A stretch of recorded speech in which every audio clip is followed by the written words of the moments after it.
انسان کو حیوان بنا دیا جائے. ایک کتے کو شہوت ہے، جو کتیا مل جائے، چاہے اس کی ماں ہو چاہے اس کی بیٹی ہو، اس سے اس کو استفادہ کر لے گا. یہ انسانوں نے کیا قدریں لگا رکھی ہے؟ ماں، بیٹی، بہن، بیوی، کیا فرق ہے ان میں؟ عورت ہے وہ بھی عورت ہے، یہ بھی عورت ہے. اور خاندانی نظام کی جڑیں کھود ڈالی جائیں، گویا کہ انسان حیوان بن جائے. اور یہ نوٹ کر لیجئے پلیز کہ یہود کی جو ایک تو کتاب ہے تورات، ایک ہے تالمود. تالمود ان کی فقہ کی کتاب ہے. تالمود کی تعلیم یہ ہے کہ یہ باقی جتنے انسان ہیں، اصل انسان تو صرف ہم یہودی ہیں، یہ باقی جتنے انسان ہیں گوئمز، اور ان کے لیے دوسرا لفظ ہے جینٹائلز، یہ اصل میں انسان نما حیوان ہیں. انسان نما حیوان. اور جبکہ انسان کا حق ہے حیوان کو استعمال کرنا، ایکسپلائٹ کرنا. گھوڑے کو ٹانگے میں بگھی میں باندھتے ہیں کہ نہیں، اور بیل کو آپ اپنے ہل میں جوتتے ہیں. اسی طرح ہمارا حق ہے تمام انسانوں کو ان کا خون چوسنا، انہیں ایکسپلائٹ کرنا، انہیں استعمال کرنا. اور اس کے لیے بہترین طریقہ یہ ہے کہ انہیں واقعتاً حیوان بنا دیا جائے، انسانی اقدار ان سے چھین لی جائے. حیوان بنیں گے تو پھر کام کریں گے ہماری مرضی کے مطابق. یہ انتقام یہ لوگ یورپ سے اور امریکہ سے، عیسائیوں سے بھرپور طریقے پر لے چکے ہیں. شرم اور حیا نام کی کوئی شے نہیں ہے، عصمت و عفت کا کوئی حساب نہیں، کوئی ذکر ہی نہیں. اور گواہی ہے کیا ہے؟ پریزیڈنٹ کلنٹن نے کہا تھا 2 سال پہلے یا 3 سال پہلے، وہ جو ان کی اینوئل سپیچ ہوتی ہے، state of the union address, اس نے کہا تھا ان قریب ہماری قوم کی اکثریت حرام زادوں پر مشتمل ہوگی. یہ حرام زادے کا لفظ میں نے ترجمہ کیا ہے born without any wedlock. ایک تو ہوتا ہے ایک مرد اور عورت کی شادی ہوئی ہے، نکاح ہوا ہے، پھیرے پڑے، کچھ بھی ہوا ہے، لیکن اعلانیہ طور پر وہ اب شوہر اور بیوی کی حیثیت سے ہے، تو ان کی اولاد ہو رہی ہے، جائز اولاد ہے. ایک بغیر شادی کی اولاد ہو رہی ہے تو یہ حرامی ہے، حرام زادے ہے. انہوں نے کہا کہ ہماری قوم کی اکثریت حرام زادوں پر مشتمل ہے.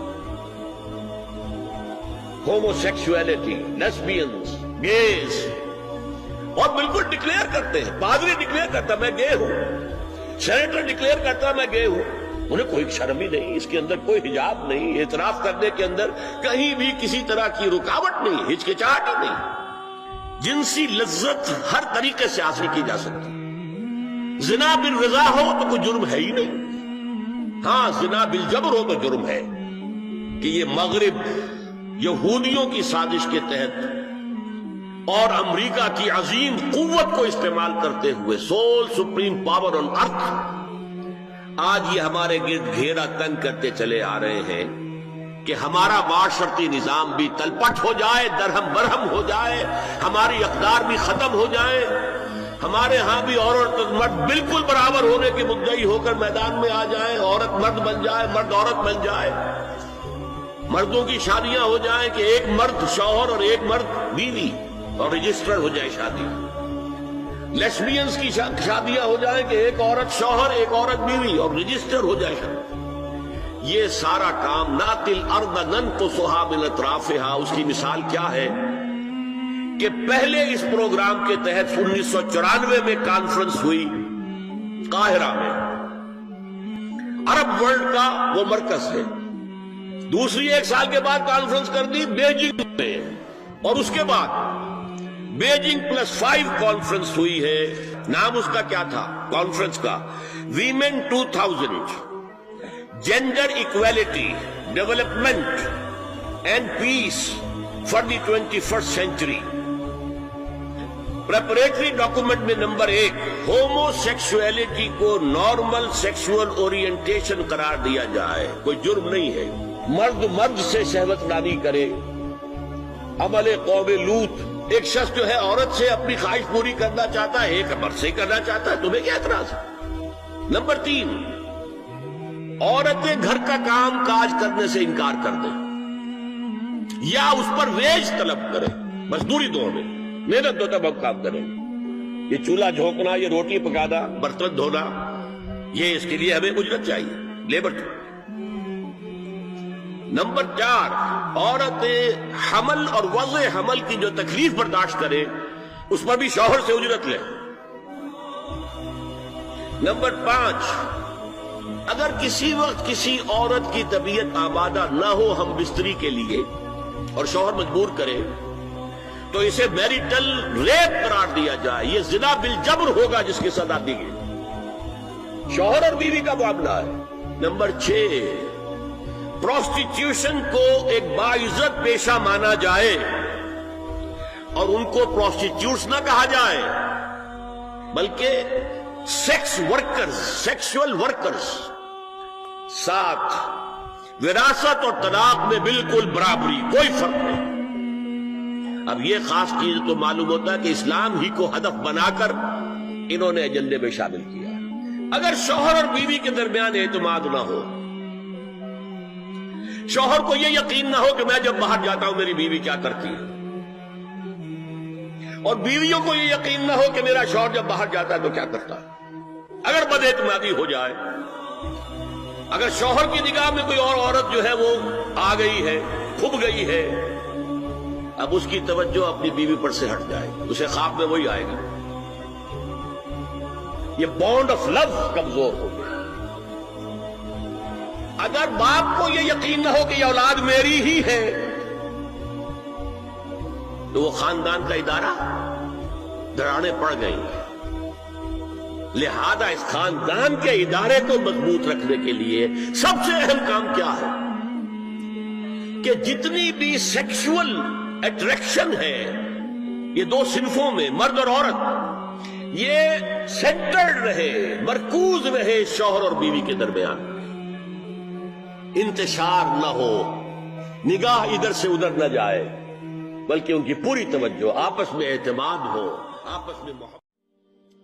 یہ انتقام یہ لوگ یورپ سے اور امریکہ سے، عیسائیوں سے بھرپور طریقے پر لے چکے ہیں۔ شرم اور حیا نام کی کوئی شے نہیں، عصمت و عفت کا کوئی حساب نہیں، کوئی ذکر ہی نہیں۔ اور گواہی ہے کیا ہے؟ پریزیڈنٹ کلنٹن نے کہا تھا 2 سال پہلے یا 3 سال پہلے، وہ جو ان کی اینوئل سپیچ ہوتی ہے، state of the union address, اس نے کہا تھا عنقریب ہماری قوم کی اکثریت حرام زادوں پر مشتمل ہوگی۔ یہ حرام زادے کا لفظ میں نے ترجمہ کیا ہے born without any wedlock. ایک تو ہوتا ہے ایک مرد اور عورت کی شادی ہوئی ہے، نکاح ہوا ہے، پھیرے پڑے، کچھ بھی ہوا ہے، لیکن اعلانیہ طور پر وہ اب شوہر اور بیوی کی حیثیت سے ہے، تو ان کی اولاد ہو رہی ہے، جائز اولاد ہے۔ ایک بغیر شادی کی اولاد ہو رہی ہے تو یہ حرامی ہے، حرام زادے ہے۔ انہوں نے کہا کہ ہماری قوم کی اکثریت حرام زادوں پر مشتمل ہے۔ ہومو سیکسولیٹی، لیسبینز، گیز، اور بالکل ڈکلیئر کرتے ہیں، پادری ڈکلیئر کرتا میں گے ہوں، سینیٹر ڈکلیئر کرتا میں گے ہوں، انہیں کوئی شرم ہی نہیں، اس کے اندر کوئی حجاب نہیں، اعتراف کرنے کے اندر کہیں بھی کسی طرح کی رکاوٹ نہیں، ہچکچاہٹ ہی نہیں۔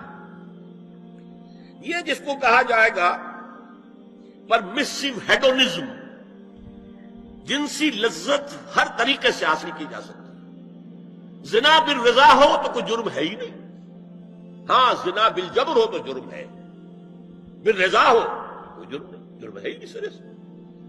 ساری اخلاقی اقدار کو اس طریقے سے انہوں نے ملیا میٹ کر دیا ہے۔ البتہ ابھی یہ تیسرا معاملہ کچھ عالم اسلام کی حد تک ابھی پورا ان کا پروگرام مکمل نہیں ہو سکا۔ ہمارے ہاں ابھی کچھ خاندانی نظام کی بنیادیں باقی ہیں، کچھ والدین کا ادب ہے، ان کی عزت ہے، ان کی خدمت کو انسان اپنے لیے سعادت سمجھتا ہے۔ بیوی اور شوہر کے درمیان محبت، الفت، باہمی اعتماد کی کچھ فضا ہے، خاندانی نظام ہے۔ اگرچہ تیزی سے بگڑ رہا ہے نظام ہمارا، اور ہمارا ایلیٹ طبقہ اوپر کا جو ہے وہ مغرب کے طرز پر جا چکا ہے، لیکن ہماری مڈل کلاسز میں، لوور کلاسز کے اندر ابھی کچھ اقدار ہیں شرم کی، حیا کی، عصمت کی، عفت کی۔ آپ پورا زوردار طریقے پر مہم چلا رہے ہیں کہ مسلمان ممالک سے بھی یہ ساری اقدار ختم کر دی جائے۔ چنانچہ نوٹ کیجئے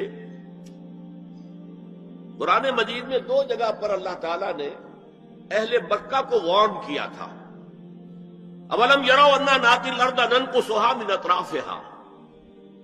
کیا یہ قریش دیکھ نہیں رہے کہ ہم رفتہ رفتہ ان کی طرف بڑھ رہے ہیں چاروں طرف سے، ان کے گرد ہمارا گھیرا تنگ ہوتا جا رہا ہے، ان کے گرد جو قبائل آباد ہیں وہ ہمارے حلیف بنتے جا رہے ہیں. یہ سورہ رات کی آیت ہے اور اسی طرح سورہ انبیاء میں ہے افلا یرون انا ناتی الارض ننقصها من اطرافها. تو اسلام گھیرا تنگ کر رہا تھا رفتہ رفتہ کفار مکہ کے گرد. آج یہ برعکس ہے کہ یہ مغرب یہودیوں کی سازش کے تحت اور امریکہ کی عظیم قوت کو استعمال کرتے ہوئے سول سپریم پاور آن ارتھ آج یہ ہمارے گرد گھیرا تنگ کرتے چلے آ رہے ہیں کہ ہمارا معاشرتی نظام بھی تلپٹ ہو جائے، درہم برہم ہو جائے، ہماری اقدار بھی ختم ہو جائے، ہمارے ہاں بھی عورت اور مرد بالکل برابر ہونے کے مدعی ہو کر میدان میں آ جائیں، عورت مرد بن جائے، مرد عورت بن جائے، مردوں کی شادیاں ہو جائیں کہ ایک مرد شوہر اور ایک مرد بیوی اور رجسٹر ہو جائے شادی، لیسبینز کی شادیاں ہو جائیں کہ ایک عورت شوہر ایک عورت بیوی اور رجسٹر ہو جائے شادی. یہ سارا کام ناتی الارض ننقصها من اطرافها. اس کی مثال کیا ہے کہ پہلے اس پروگرام کے تحت 1994 میں کانفرنس ہوئی قاہرہ میں. عرب ورلڈ کا وہ مرکز ہے، اس لیے کہ عربوں میں تعلیم کے اعتبار سے، ٹیکنالوجی کے اعتبار سے سب سے آگے مصری ہے. تو یہ چونکہ ان کا ثقافتی اعتبار سے امام ہے، وہاں جا کر انہوں نے ڈیرا لگایا اور ان افکار کی اور ان نظریات کا پرچار کا معاملہ کیا. دوسری 1 سال کے بعد کانفرنس کر دی بیجنگ میں، تاکہ ادھر سے اور ایک اور طرف سے گھیرا ڈالا جائے اور عالم اسلام کا جو یہ حصہ ہے ایشیا کا، اس کے اوپر اثر انداز ہوا جائے. اور اس کے بعد بیجنگ +5 کانفرنس ہوئی ہے اور یہ ہوئی ہے United Nations Assembly, United Nations Organisation کی جنرل اسمبلی کے تحت، اور یہ ہوئی ہے جون سن 2000. اب اس میں جو بھی ایک پرچہ تیار کیا گیا تھا ایجنڈے کے طور پر، اس میں جو سفارشات تھی وہ میں آپ کو بتا رہا ہوں. امپیکٹ ایک رسالہ نکلتا ہے لندن سے، اس سے میں نے یہ چیزیں لی تھی اور انگریزی ہی میں ہم نے ایک دفعہ بڑی تعداد میں اس کو شائع کر کے تقسیم بھی کیا تھا. لیکن اس وقت میں صرف آپ کو یہ بتا رہا ہوں کیا فیصلے تھے، کیا کرنا ہے. نام اس کا کیا تھا کانفرنس کا؟ Women 2000 gender equality development and peace for the 21st century.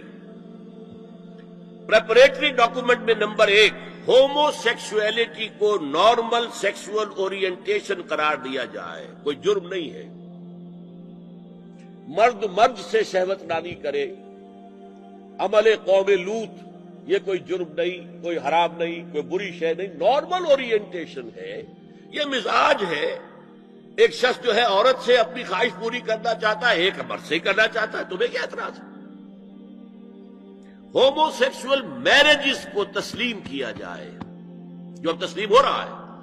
Europe کی کئی ریاستوں میں رجسٹریشن شروع ہو چکی ہے، امریکہ کی، یورپ میں تو پہلے سے ہے، اسکینڈینیوین ملکوں میں پہلے سے موجود ہے.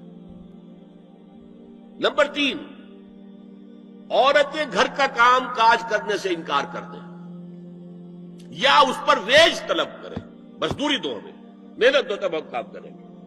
یہ چولہا جھونکنا، یہ روٹی پکانا، برتن دھونا، یہ اس کے لیے ہمیں اجرت چاہیے، لیبر. نمبر 4 عورتیں حمل اور وضع حمل کی جو تکلیف برداشت کریں اس پر بھی شوہر سے اجرت لیں.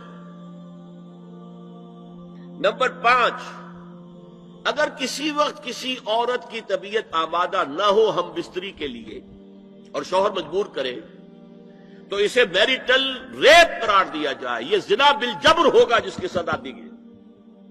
شوہر اور بیوی کا معاملہ ہے، وہ بیوی کی طبیعت کسی وجہ سے آمادہ نہیں ہے اور شوہر انسسٹ کر رہا ہے تو یہ میریٹل ریپ، شادی شدہ ریپ، شادی شدہ لوگوں کے مابین زنا بالجبر شمار ہوگا. نمبر 6